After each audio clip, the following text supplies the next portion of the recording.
I knew that was going to happen. Look at that. That pad's not been touching. It hasn't. That pad's not been touching anything. I was winning cheap. Oh shit, lads. Yeah, lads. Good morning, everybody. Good morning, everybody. Now then. This is the first day of prepping the Evo for the track. As you all know, our first track day is proper full track day is at Donington on March the 6th with Track Obsession. If you want to book onto that one, I'm going to that one with Track Obsession. Go on Track Obsession website and book through there. Now, if you are a patron, you will already know this, and I'm taking a few of you along with me, so that's awesome. But today's the first day we need to prep for the track. Now, the one thing that's not adequate enough is the brakes. We've got good tyres, the suspension's pretty much set up now, although everyone's going to cry that it's not the most expensive suspension, I know, but it does the job. But the brakes aren't very bad. I'm getting a lip on the front, I'm getting a lot of wheel wobble on a brake under high speeds, and the pads just don't really see much of the task, to be fair. So I actually went and bought some black diamond pads because I'm a cheap bastard, and also they were okay, to be fair. I actually found them black diamond pads were actually quite good. I had them on the Subaru, and they were actually quite decent. They were about £40 or £50 a set of front pads, and they were good. Anyway, so I bought them, but we got the best sponsor ever. PBS basically messaged me and says, basically, do you want to work together? And obviously I'm going to say yes. So we've got PBS, the track pads front and rear, and we've also got discs from PBS as well, front and rear. Now, I've gone with grooved. I've heard a lot of things about drilled ones, that they drill just eat through the pads and they just crack a lot easier. So I've gone with grooved. Grooved's always probably the best one. So I've actually got drilled and grooved on there at the minute. But if you've not heard about PBS, when I used to have the Megane, all the track Meganes absolutely raved about PBS, and they would only ever put PBS on. They're actually a company based near me as well in Preston, and for race and track use only. Lol. No, I'm actually super fortunate and super happy that we've got a sponsorship with them now, which is absolutely amazing. Recently, PBS have been taking over Instagram. Their sponsored videos on Instagram have been hitting like 200,000 views on Instagram, which is insane. So a lot of you guys have probably been seeing their little track day things where the Civic's been kicking out and everything.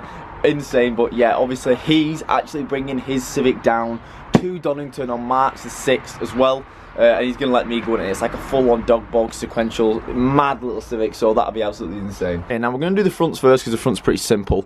Now, I've been asking on the Evolution page this morning, shout out to my boys on Evolution. On the Subaru, I actually had to, it's not as simple on the rear, you can't just pull the diff, you actually have to internally release the handbrake and internally put it back up again. It's a little bit of a pain. Some guys on the Evo page are saying you have to do that, some guys saying you haven't had to do that. So I'm going to have to just see, we're going to get the car jacked up, but we're going to drive the bricks first, and then we're going to get the car jacked up. Alright, car's jacked up, we've got a jack stand on, let's get the wheel offs. Wheel offs. Brembo is actually really easy calipers to work with. You've got two pins there and there. All you want to do is either get a punch, which is probably the best idea, so you can get deeper in, or just I've got a Phillips screwdriver in, pop them off with the hammer. Okay, so when you've bashed them out, you can actually get a pair of grips and just pull them the rest of the way, but take tension off this because this is under tension and it will flip back on your face. And I learned that the hard way once. I was like this and I pulled it, went bang right in my eye. It wasn't very fun. There's the retaining clip and the pins are out. Now we've got the pads which are there, so we're going to open the bonnet, take the cap off the brake fluid, just release some of the pressure, and then we can start pulling these pads out. Just loosen it. You don't really want to be opening it because you don't want the moisture getting to that fluid, so just loosen it just like that. Okay, now this is where you want to be a bit brutal really. The pads are going in the bin and the discs are going in the bin, so we don't really care if we make that much of an indent. So the best thing to do is just try and get a screwdriver in there, bit of a tap. That's just going to free them up a little bit. Same on the other side. What you're trying to do is just create enough space so you can literally push back in the pistons just like that. Push them pistons back in, and now the pad will slide out, but you want to keep using the pad because you want to use the pad to keep pushing these pistons back in. And because there's 4 pistons on this, if you push the top one, the bottom one will come out. If you push the bottom one, the top will come out. So you kind of really want to do it right in the center and use the pad to push the pistons all the way back in. Now this is where a huge chisel will come into play because that'll just push them back nice and easily. Okay, so each piston is pushed all the way back in. This one's come out a little tiny bit, so we're just going to put the pad in again and push it back in. But now's a good time to, well, inspect the seals when we get the caliper off. To remove the caliper, so you want to come to the back of the caliper and just find the 2 bolts on the caliper go into the hub. So we've got one down here, big one down here, and there should be one up top. Well, these are tight, so you're definitely going to need a breaker bar. I've cracked the bottom one already. Remember on the McGann, you actually couldn't get to the rear ones with a breaker bar, you had to use a spanner. And you can imagine how hard that was, considering the breaker bar was just struggling with it then. So yeah, that wasn't a fun time. One caliper bolt. Don't leave the caliper hanging by the brake line. I'm sure most of you already know this anyway. So now the disc. For fuck's sake, this is the most annoying bit, trying to find someone to put the caliper. This caliper's getting my absolute nerves. We'll just slide it off. Oh. Cool. While you're here, that's the old disc. You can see there is quite a decent sized lip on it. We're also going to clean off inside the caliper, especially on the sliders. Okay, so I've cleaned off the sliders just with a metal brush and degreaser. Now this is the new disc. Now they do come covered in oil to stop them rusting in the packaging and stuff, so we're going to get off. There's only a thin layer on, so we're going to get a little bit of degreaser, put it on the towel, wipe it round, flip it round, do the batt, and then we're going to put the disc on.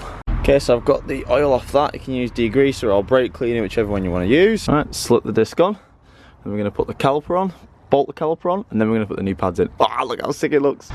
Now the key in my experience doing brakes is get this copper grease and just put it on everything, just to make sure nothing squeaks and just make sure it's easy for you next time. Just put it on absolutely everything, not everything, but make sure it doesn't hit the pads and the disc. But other than that, the bolts, sliders in the caliper, the actual pins, the actual retaining clip, just grease them all because it'll stop squeaking and it makes it easy for you next time, trust me. Okay, so the caliper bolts are in, we're going to get the pads out and we're going to put 2 pads in this side. Okay, so here are the 2 pads. We're going to put grease where the pistons sit, so here, here, and where the sliders sit, so on either side as well. And then we're gonna literally just slip them in. There we go. Just slip that in. First side is always going to be a bit easier. The neck one is going to be a little bit worse. You've got a small space, but you need to push that disc against that pad. Just like that. It went in really easy. That there. Bottom pin through. Push that, top pin through. I'm going to grease this bit and this bit just because they're actually touching the pads and then pads are going to be moving apart. Right, so pins in, hammer them in again. Right, and this side's totally done now. It's buzzing. Right, next side. I'm not going to film the next side. Next thing you'll see is the rears, which I'm a little bit worried about. Right, so I've actually got a bit of an issue with this side. I've been on this side. It was going really well, going really quick, and then the pad just weren't sitting in the disc properly. It just weren't sitting in the caliper. It weren't pushing in. I had to hammer it in and then the disc weren't moving, so something has been pushing it out. And I've looked, if you can see that, see how this isn't sitting flat against the red bit? It needs to be. So that's the other side. That's pushing it out against the disc, and I need to find a way to push it back in. I can't take that off. That bolt is just completely rounded, and that's not coming off. So I'm gonna have to get a pair of grips and hopefully squeeze them together, and then it'll squeeze them in enough. Right, there we go. That's a lot closer now. That should be good. That's good. Pads in. Disc is spinning, which is good. Finally turns up. You did say Wednesday, didn't you? The thing is, when you need Jesse, you have to tell him 2 months in advance, and give him. If you want him to, if you want him to be there at 12, you have to tell him to be there for 9. Got nothing to say because he knows it's right. It's a nice car, that. Fronts are done. You don't need to talk. I'm just 2 duggers with a breaker bar. Dugger. No. Talk to spec. It's a machine. That's what they told me. Oh, dang. Cool. Right, the fronts are on. I'm getting a little bit tired. Just gonna waddle my way to the rears. Jesse's gonna have to move his Corsair. Or maybe not, actually. Well, shall we see? Nah. Could we slide the jack under? Plenty of room there. Oh, bollocks. Tight in hell. Where is the diff? I knew that was going to happen, so I just recorded it. It's only rubber anyway. For sale, 1 woman owner. Right. Yeah, you might have to. Yeah, I might have to move it. This jack is literally the best thing ever, so shout out again to Dean Cook. Did I tell you? Who, Someone sent you a... sent me this, or spat everywhere, sorry. What a legend. Sent me this, oh man, it's the best jack ever. It's got such long reach. If you got any spare, mate, then just hit me up on the DM, do you know what I mean? It's plastic, it's right. If you got... It's a COD 4 trigger finger. On Call of Duty World at War, I actually had a modded controller. Oh no, you didn't. Oh, I did, man. 30 quid off eBay. That's got to stay in the video. I was winning GBs left, right and centre. Within 4 carbines. I was winning Oh shit, lad. What the f just happened then? Oh my god. Mate, oh yeah, that's what it's done. Are you recording? Let's put it in gear, shall we? That was nearly... Oh, it slipped, it just slipped off the bricks. Yeah, the bricks have moved. Oh my god, that shit me up. Yeah, I thought I was going to die then. That was nearly a write-off, one woman owner. I was pushing against your cross. I know. Like I was going to stop that. I was like, no. You actually were as well thinking you were going to stop an Evo. Now I was saying I was worried about the rears because when I had the Scooby, you had to go through this little glory hole and spend about 20 minutes just winding back the handbrake. Now, I've asked on the Evolution page this morning, shout out Evolution. Some people said they didn't need to do that, and some people said that they did. So, I'm probably just going to take the caliper off, give the disc a bit of a whack. If it comes off, it comes off. If it's not coming off, I'm going to have to try and fanny about with that bloody adjustment. But you'll see what I mean when we get to it. Right, similar sort of thing in the back, just knock the pins out. Sometimes it might be a little bit bloody difficult. Now the back's a little bit more awkward because you can't actually twist the wheel. These discs don't look in good shape. No. So annoying. Nope. Nope. Bloody hell, these are stiff. Oh, hang on, I can actually just probably... I was going to say knock it into the hole. And... Ooh, alright, alright. Jesus Christ. Well, the car stayed clean. Holy shit, man. Right, turn it off. Shall I stop recording or shall I just do what and keep recording caliper? Oh, right. Are you winning? I've not been off in a while. This is why, when I was talking about before, when you're supposed to put copper grease on, but garages don't, this is what you're left with.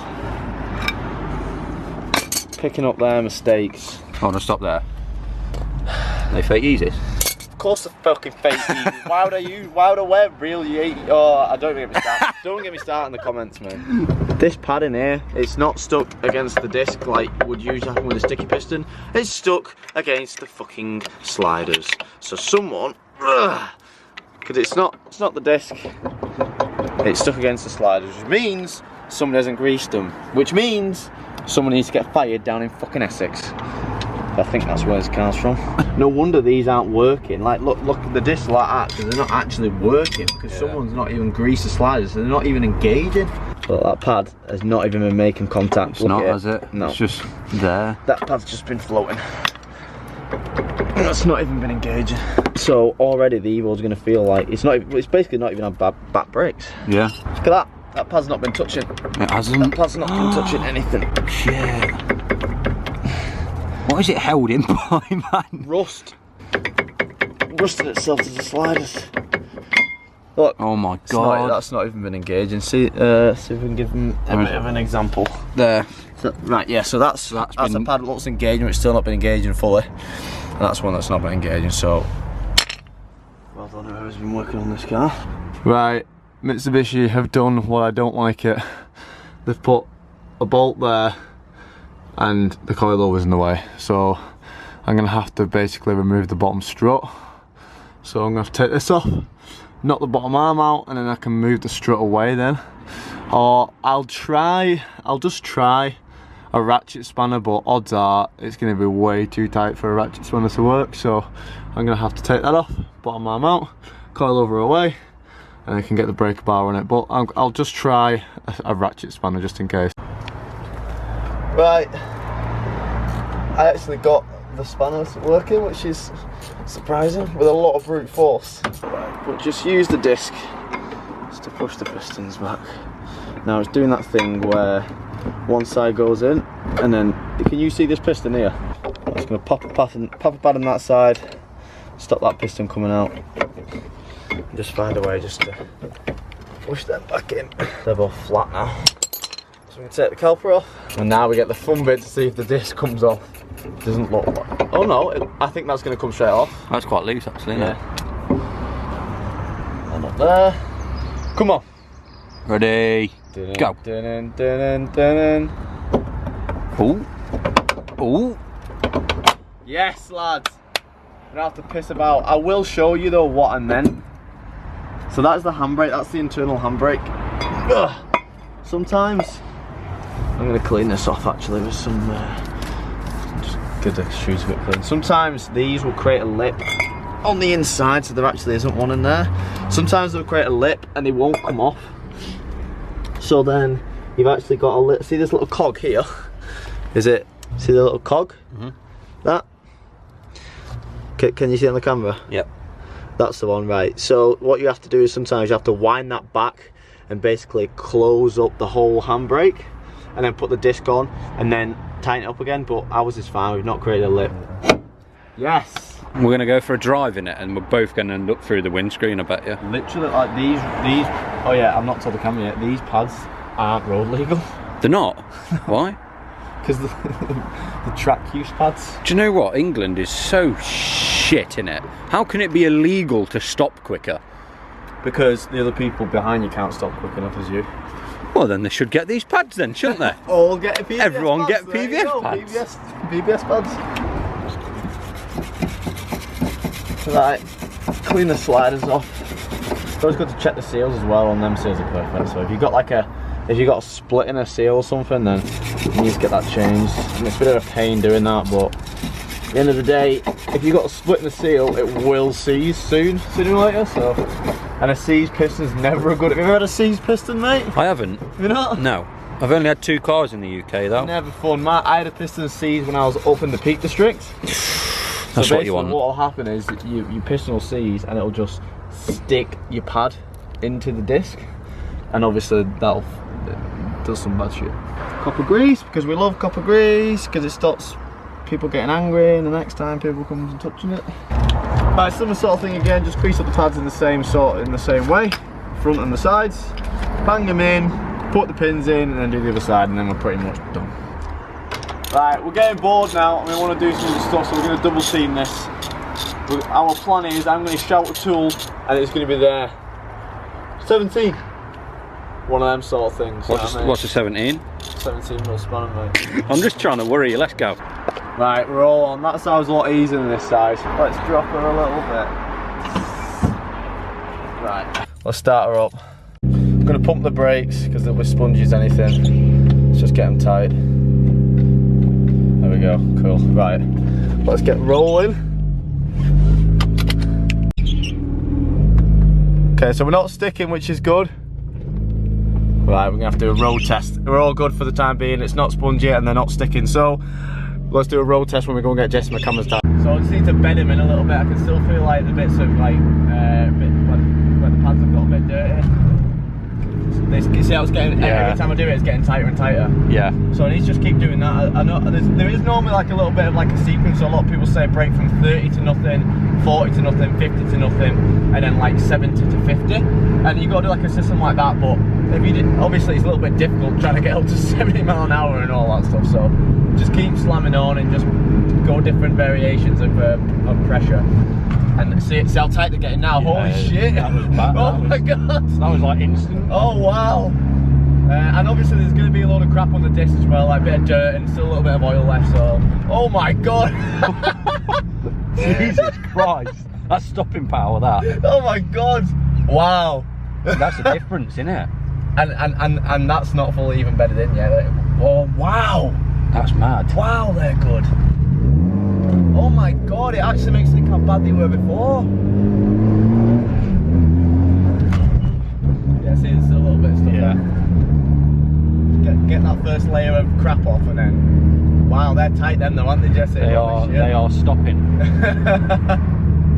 Wow. Right then lads, it's a bit of a weird cut from the last video I filmed because my camera actually died, but the brakes are fully bedded in now and they're absolutely insane. Like, I've messaged PBS and was like, yo, like, they're absolutely fucking sick, lads. Like, I legit didn't think they would be that good, but it's like, considering it's just a new set of discs and just some pads, oh my god, and they made a difference. They're absolutely amazing. So thank you so much to PBS. Like, it's actually been like I'm really fortunate to get someone sponsored by them now, and obviously they're going to bring their Civic down the track day in Donington. It's going to be mad, and Chris, the guy who owns PBS, is an absolute legend as well, and he lives around the corner. It's like the best thing ever. So I'm going to go because I've got a kebab waiting for me. So I love you all. See you next time.